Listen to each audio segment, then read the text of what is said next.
Ya. Oh, itu fungsi elang satu ya.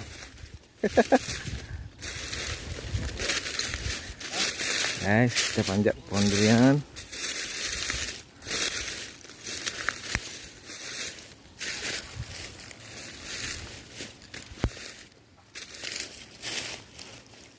Buahnya ada nggak?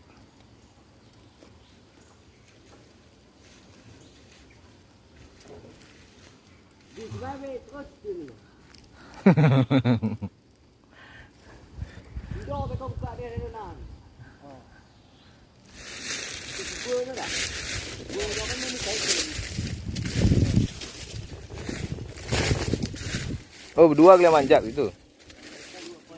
Ya.